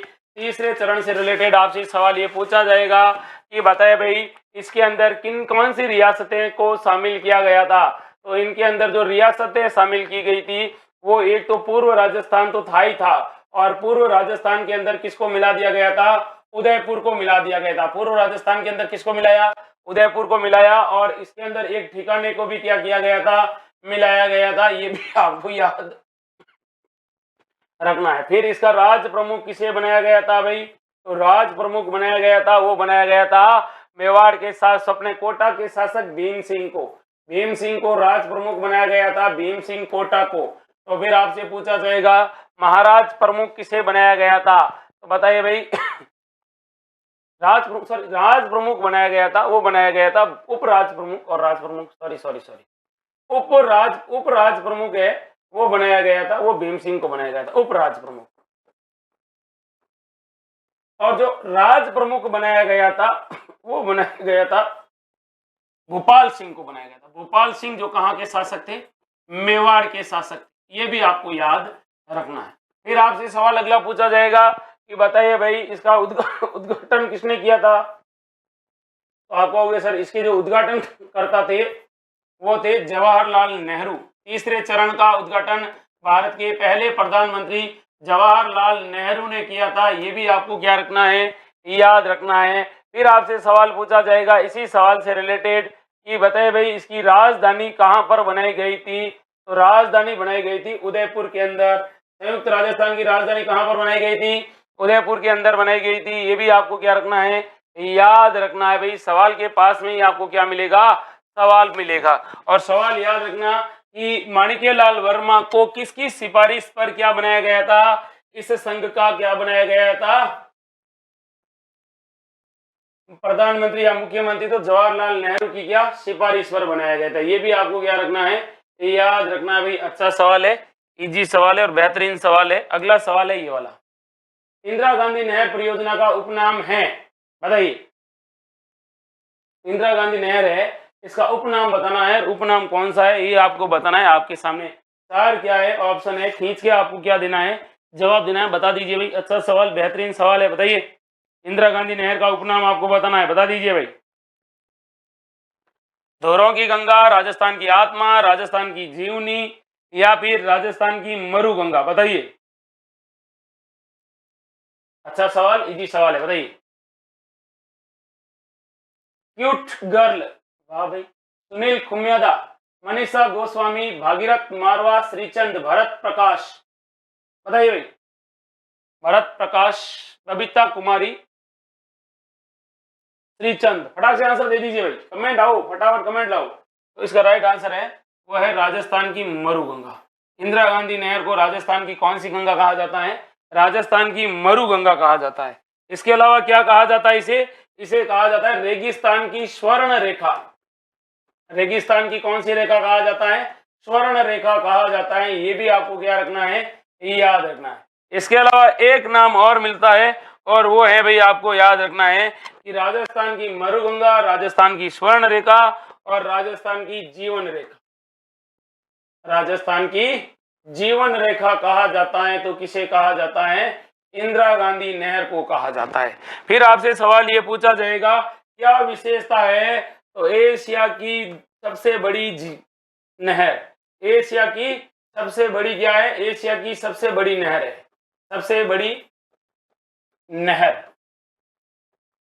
ठीक है। और ये भी आपको याद रखना है कि ये जो एशिया की सबसे बड़ी नहर है इसका जो उद्गम होता है वो कहाँ से होता है, तो इसका जो उद्गम आपसे पूछे आईजीएनपी का उद्गम कहाँ से होता है, तो सतलज और व्यास नदियों के संगम पर, सतलज और व्यास नदियों का संगम है और इनका संगम हो रहा है हरिके बैराज में, और हरिके बैराज से इसका क्या हो रहा है, उद्गम हो रहा है, ये भी आपको क्या रखना है, याद रखना है। फिर आपसे सवाल ये पूछा जाएगा कि बताइए भाई यह राजस्थान में कहां से प्रवेश करती है, तो राजस्थान के अंदर यह प्रवेश करती है टिब्बी गांव से। टिब्बी कहां पर है, हनुमानगढ़ से ये राजस्थान में क्या करती है, प्रवेश करती है, ये भी आपको क्या रखना है, याद रखना है। बाकी इसका नाम 1984 में बाद में बदल कर क्या कर दिया जाता है, इंदिरा गांधी नहर। उससे पहले इसका नाम क्या हुआ करता था, राजस्थान नहर, जिसके वास्तुकार कंवर सेन थे, जिसका उद्घाटन तत्कालीन गृह मंत्री गोविंद वल्लभ पंत के द्वारा किया गया था, ये भी आपको क्या रखना है, याद रखना है।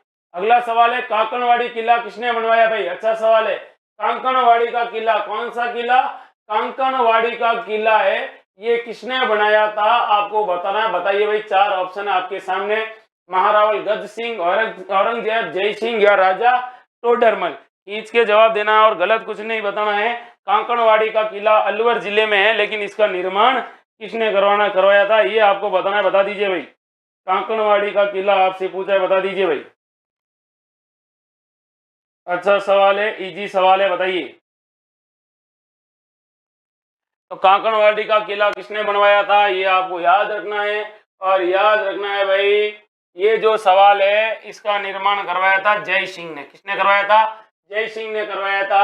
अब आपको याद रखना है कि ये जो कांकड़वाड़ी का किला है ये अलवर के अंदर है और कौन से अभ्यारण्य में स्थित है, सरिस्का अभ्यारण्य में स्थित है। कौन से अभ्यारण्य में, सरिस्का अभ्यारण्य। और सरिस्का अभ्यारण्य के अंदर यह किला क्या है भाई, स्थित है। ये आपको याद रखना है। और आपको इस किले से रिलेटेड और भी बातें याद रखनी है। जैसे आपसे सवाल ये पूछा जाएगा इसी किले के बारे में, तो इसके किले के अंदर आपको पता होगा कि औरंगजेब ने अपने भाई दारा शिकोह को क्या रखा था, कैद रखा था। जब इनके बीच में उत्तराधिकार का युद्ध होता है, औरंगजेब जीत जाता है, तो अपने भाई दारा शिकोह को यहाँ पर क्या रखता है, कैद करके रखता है। इसके अलावा आपको इस किले के बारे में याद रखना है कि यह कौन सी घाटी में बसा हुआ है, तो ये बसा हुआ है भाई काली घाटी में। कौन सी घाटी में बसा हुआ है, काली घाटी में बसा हुआ है। ये भी आपको क्या रखना है, याद रखना है।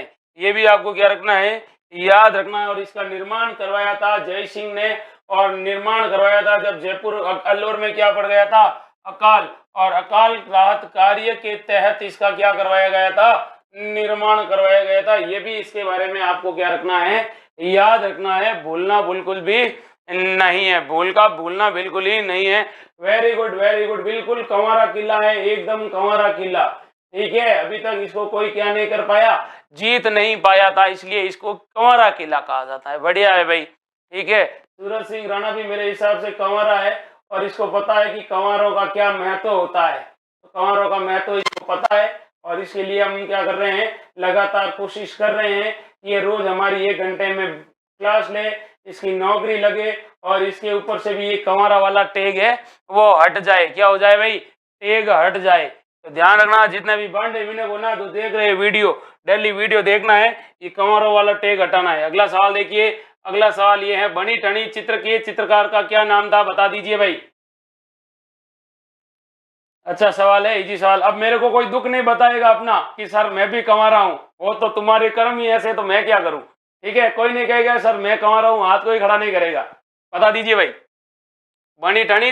हाँ, आपका दुख मैं जान सकता हूं, पर अब इसमें हम क्या कर सकते हैं, कोशिश कर रहे हैं कि आपको पढ़ा रहे, आपकी नौकरी लगे। बाकी कोई हाथ नहीं खड़ा करेगा सर मैं भी बांडा आदमी हूं। बनी ठनी चित्र के चित्रकार का नाम क्या था, बताइए। मनमोहन देव, निहाल चंद, अमर सिंह या निर्मल देव, फटाक से आंसर दे दीजिए भाई, बता दीजिए भाई। सुभाष जानी, भरत प्रकाश, अमित गनोलिया, बताइए। प्रवीण राणा, क्यूट गर्ल आरू, अमित गनोलिया, सुनील कुम्यादा, सूरज सिंह राणा, बताइए। Subhash Jani, SM YouTuber, Shivani Kumari, Bhagirath Marwa. Very good. देखिए भाई, राजस्थान के अंदर एक चित्रशैली है किशनगढ़ चित्रशैली, और किशनगढ़ चित्रशैली में बनी ठनी के चित्र को चित्रित किया था निहाल चंद। तो देखिए, किशनगढ़ शैली, किशनगढ़ शैली का चित्र है जिसका नाम है बनी ठनी। और किशनगढ़ शैली का जो स्वर्ण काल कहलाता है वो कहलाता है भाई किसका काल, सावंत सिंह का काल। और सावंत सिंह का नाम ही क्या भाई, नागरीदास है। ये भी आपको क्या रखना है, याद रखना। सावंत सिंह,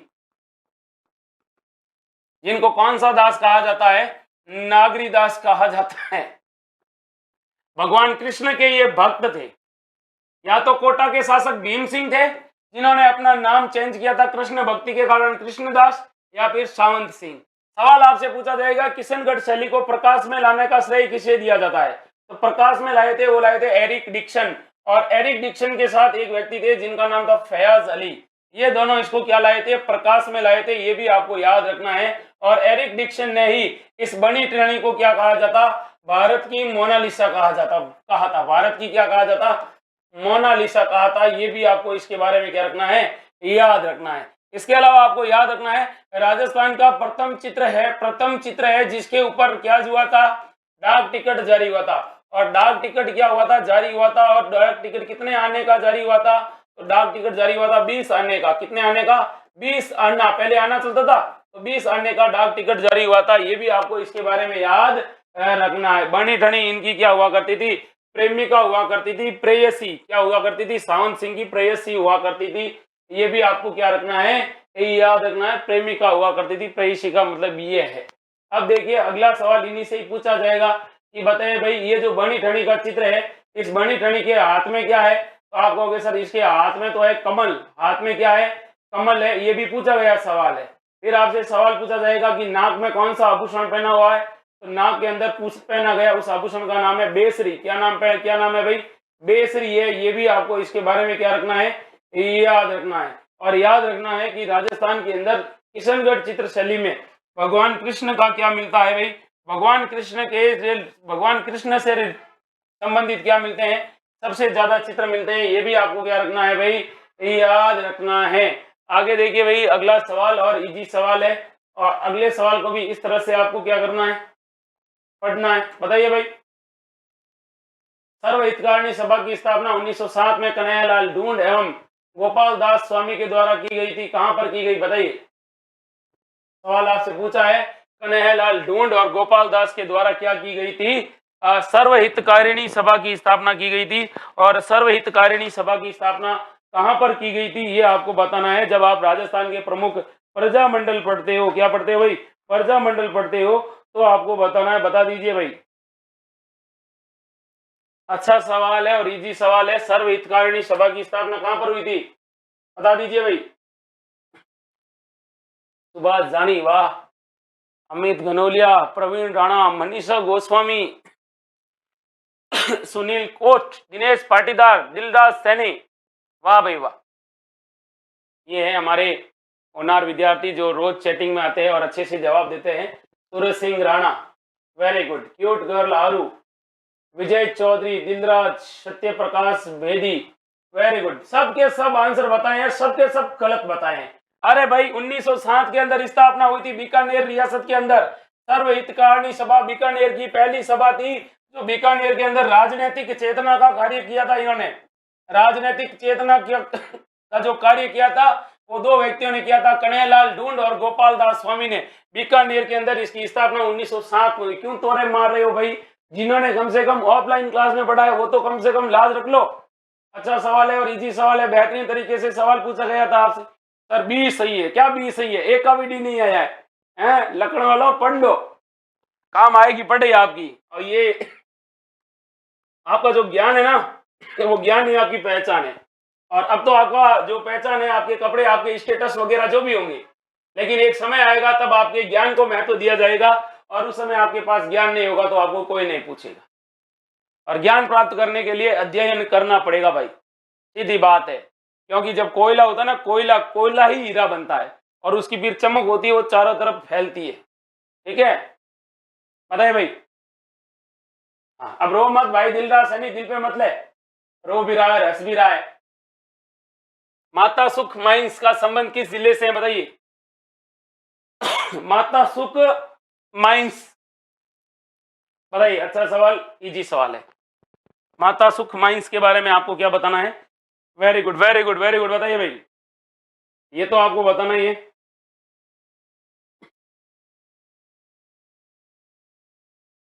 बताइए, माता सुख mines.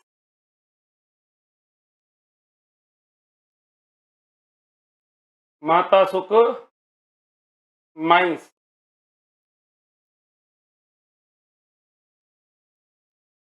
Very good very good very good. माता सुख माइंस के बारे में आपको बताना है, गलत आपको कुछ बताना नहीं है। अच्छा सवाल है और इजी सवाल है, बताइए भाई।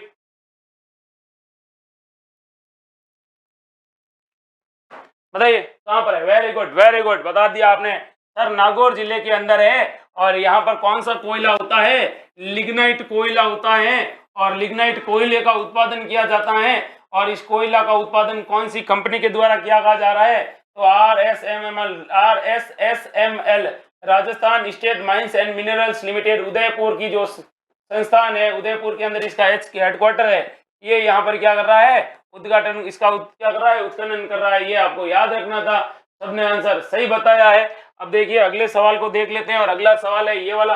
ये सवाल है, अक्खेशाही सिक्के। अक्खेशाही सिक्के किस रियासत में प्रचलित थे? बताइए भाई, अक्खेशाही सिक्के। और अक्खेशाही सिक्कों का प्रचलन था वो राजस्थान के अंदर कौन सी रियासत में था? ये आपको बताना है, बता दीजिए भाई। अच्छा सवाल है और इजी सवाल है, और इस सवाल को कोई क्या नहीं बताएगा, गलत नहीं करेगा। क्या नहीं करेगा? गलत नहीं करेगा। बता दीजिए भाई, राजस्थान के अंदर जब आप सिक्के पढ़ते हो, क्या पढ़ते हो? सिक्के पढ़ते हो, बताइए। अखे शाही सिक्के, अच्छा सवाल है, इजी सवाल है, बता दीजिए। अखे शाही सिक्के कहां पर चलते थे?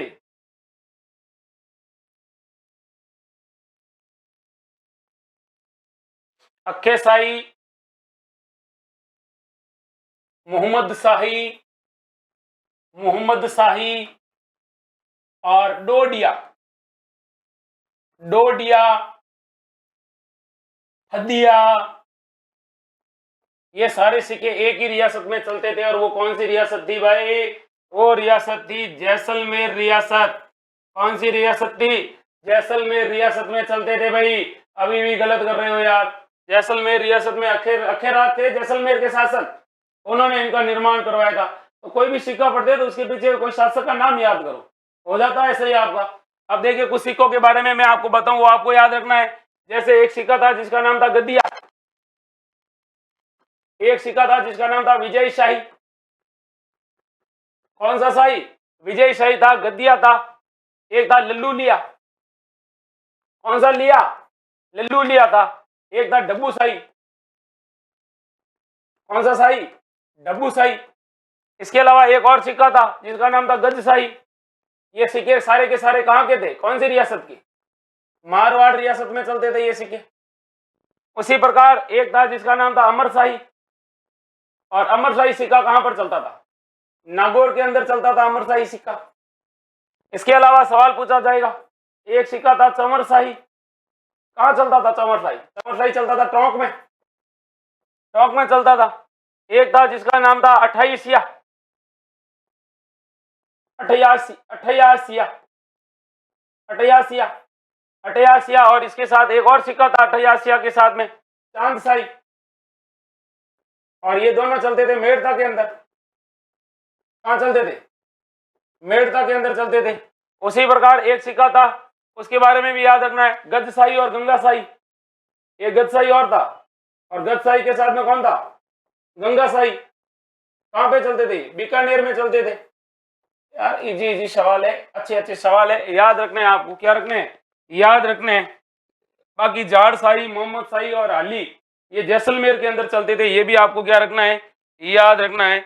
इसके अलावा आपको याद रखना है, ढींगला है, चित्तौड़ी है, बिलाड़ी है, मेवाड़ी है। ये सिक्के तो किस रियासत के थे? मेवाड़ रियासत के थे भाई। ठीक है, अगला सवाल देखिए। अगला सवाल भी अच्छा सवाल मिलेगा, और वीडियो को बराबर लाइक ठोकना भाई। वीडियो को लाइक करते हो तो मजा आता है पढ़ने का और पढ़ाने का। राजस्थान में मानसून वर्षा किस दिशा से आगे बढ़ती है? राजस्थान में मानसून आता है, और ये मानसून किस दिशा से आगे बढ़ता है ये आपको बताना है। बता दीजिए भाई। अच्छा सवाल है, इजी सवाल है। किस दिशा से आगे बढ़ता है? उत्तर पूर्व से दक्षिण पूर्व, दक्षिण पूर्व से उत्तर पश्चिम, या फिर उत्तर पश्चिम से दक्षिण पश्चिम, उत्तर पश्चिम से दक्षिण पूर्व? बता दीजिए। अच्छा सवाल, इजी सवाल। राजस्थान का मानसून आपने पढ़ा है, राजस्थान की जलवायु को आपने पढ़ा है, तो बता दीजिए भाई। अच्छा सवाल और बेहतरीन सवाल है, बताइए। अच्छा सवाल, इजी सवाल और इजी सवाल, बताइए। Very good, very good, very good. Monsoon का पूछा है आपसे। राजस्थान के अंदर मानसून है, वो कब आपका कौन सी दिशा से यह राजस्थान में प्रवेश करता है और कैसे आगे बढ़ता है, ये आपको बताना है। बताइए भाई। अच्छा सवाल, इजी सवाल, बेहतरीन सवाल है, बताइए भाई। मानसून को आप पढ़ते हो तो मानसून किस दिशा से किस ओर बढ़ता है भाई, बताइए।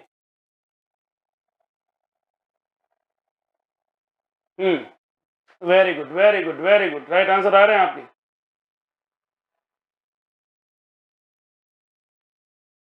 तो मानसून जिस दिशा से बढ़ता है उस दिशा का नाम कौन सा है? हाँ, ये देखो, ये राजस्थान है, ये अरावली पर्वतमाला है। ये यहां से आया और यहां से यूं आगे बढ़ा, दक्षिणी राजस्थान में प्रवेश किया, अरावली से टकराया और अरावली को से टकराते हुए आगे बढ़ा। तो बताइए राइट आंसर क्या है? दक्षिण पश्चिम से उत्तर पूर्व की ओर, दक्षिण पश्चिम से उत्तर पूर्व की ओर है। ये आपको याद रखना है। किसके बारे में? राजस्थान के मानसून के बारे में। अब आपसे सवाल ये पूछा जाएगा कि बताइए राजस्थान के अंदर मानसून है वो कौन सी शाखाओं से आता है? 2 शाखाओं से, बंगाल की खाड़ी से और अरब सागर से। और मानसून का प्रवेश द्वार पूछे तो क्या करोगे? मानसून का प्रवेश द्वार किसे कहते हैं भाई? प्रवेश द्वार, एंट्री गेट मानसून का। तो आप कहोगे सर बांसवाड़ा है। कौन सा है? बांसवाड़ा है, ये आपको याद रखना है। और इसके अलावा आपको ये भी याद रखना है कि भाई सवाल पूछे राजस्थान का चेरापूंजी किसे कहा जाता है? राजस्थान का क्या पूछा जाएगा? चेरापूंजी किसे कहा जाता है? ये अगर आपसे पूछे तो आप क्या कहोगे? सर राजस्थान का जो चेरापूंजी कहा जाता है वो आप कहोगे सर झालावाड़ को कहा। सॉरी, राजस्थान में सर्वाधिक वर्षा कहां पर होती है? झालावाड़ में। लेकिन अगर पूछे स्थान का पूछे तो स्थान में आप कहोगे सर माउंट आबू में होती है। कहां पर होती है? माउंट आबू, सिरोही के अंदर होती है। ये भी याद रखना, माउंट आबू के अंदर सबसे ज्यादा क्या होती है? बरसात होती है। ये भी आपको क्या रखना है? याद रखना है भाई। और मानसून के बारे में एक बात और याद रखना है, राजस्थान में जो सर्वाधिक वर्षा होती है वो कौन सी खाड़ी से होती है? ये होती है बंगाल की खाड़ी मानसून से। बंगाल की खाड़ी है, उस बंगाल की खाड़ी से का जो मानसून है उससे सबसे ज्यादा क्या होती है? वर्षा होती है। लगभग 90% बरसात होती है यहाँ से। ठीक है, अगला सवाल देखिए, और अगला सवाल भी इजी सवाल है। अगला सवाल है ये वाला, राजस्थान में सबसे लंबी जल परिवहन सुरंग कौन सी है? तो राजस्थान की सबसे लंबी जल सुरंग बतानी है, कौन सी है?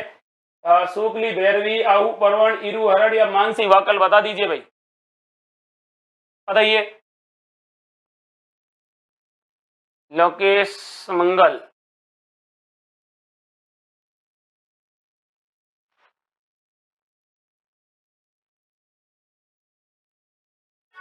बताइए भाई। श्रीचंद, भागीरथ मारवा, सुभाष जानी, लोकेश मीणा, सोनू सोलंकी, श्रीचंद बता दीजिए भाई। सुभाष जानी, द्रौपदी चंदेल, RAS, मेघ ऋषि दिनेश, बता दीजिए भाई। पिछी बाबा, वेरी गुड, प्रवीण राणा, भागीरथ मारवा, गिरधारी लोहिया बीकानेर, राकेश गुर्जर। इसका राइट आंसर आपको बताना है, और राइट आंसर क्या है वो देखिए। राइट आंसर है मानसी वाकल। कहां पर है? उदयपुर के अंदर है। राजस्थान की सबसे लंबी क्या है? जल सुरंग है, ये आपको याद रखना है। अगला सवाल है, और अगला सवाल है ये वाला, और ये सवाल आपसे पूछ रहा है, बताओ भाई, राष्ट्रीय मरु उद्यान किन जिला में फैला हुआ है? राष्ट्रीय मरु उद्यान है वो किन जिला में फैला हुआ है, ये आपको बताना है। बता दीजिए भाई। सीपी किंग, अंशु बेनीवाल, सुरेश खड़वासरा, सूरज सिंह राणा, भरत प्रकाश,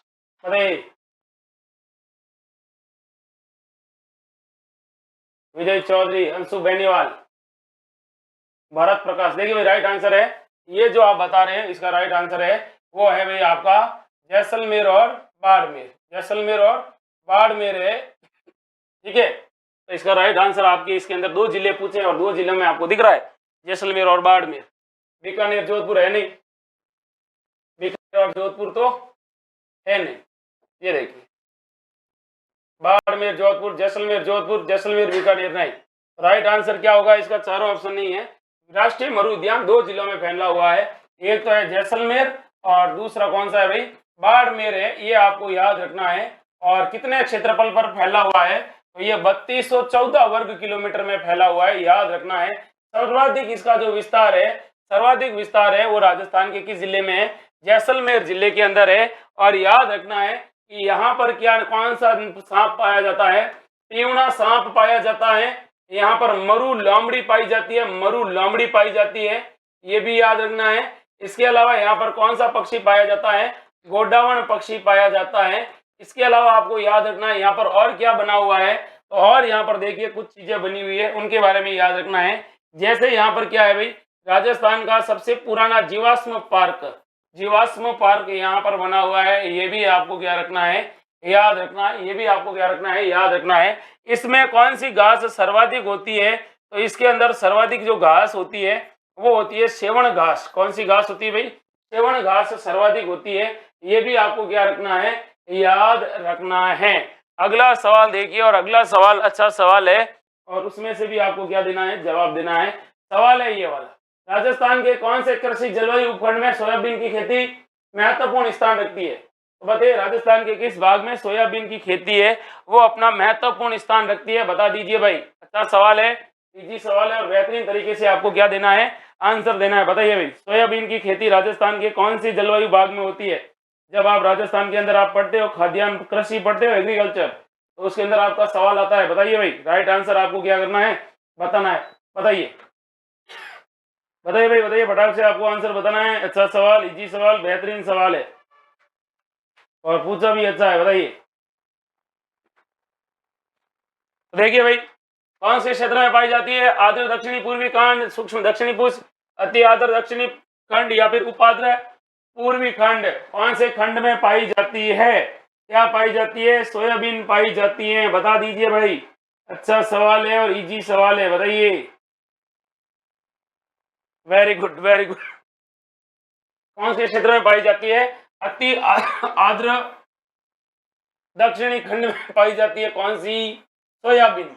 देखिए भाई, सोयाबीन है ये दलहन में भी काम आती है और ये तिलहन में भी काम आती है, दाल भी बनती है और तेल भी बनता है।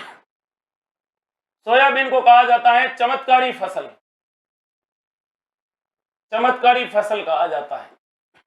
इसके अंदर सर्वाधिक क्या होता है? प्रोटीन होता है। सोयाबीन में सर्वाधिक 47% क्या पाया जाता है? प्रोटीन पाया जाता है। ये भी आपको क्या रखना है, याद रखना है।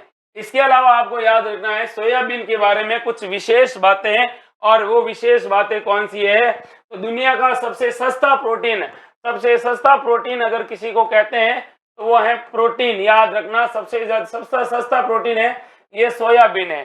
फिर आपको याद रखना है सोयाबीन से रिलेटेड कि सोयाबीन है, इस सोयाबीन के बारे में पूछा जाएगा कि इसके अंदर कौन सा कीट पाया जाता है? तो इसके अंदर पाया जाता है गर्दल बीटल। क्या पाया जाता है? गर्दल बीटल क्या पाया जाता है? कीट पाया जाता है। फिर आपसे सवाल ये पूछा जाएगा कि भाई देखिए, सोयाबीन राज्य किसे कहा जाता है? तो एमपी को कहा जाता है। कौन सा राज्य कहा जाता है? सोयाबीन राज्य कहा जाता है।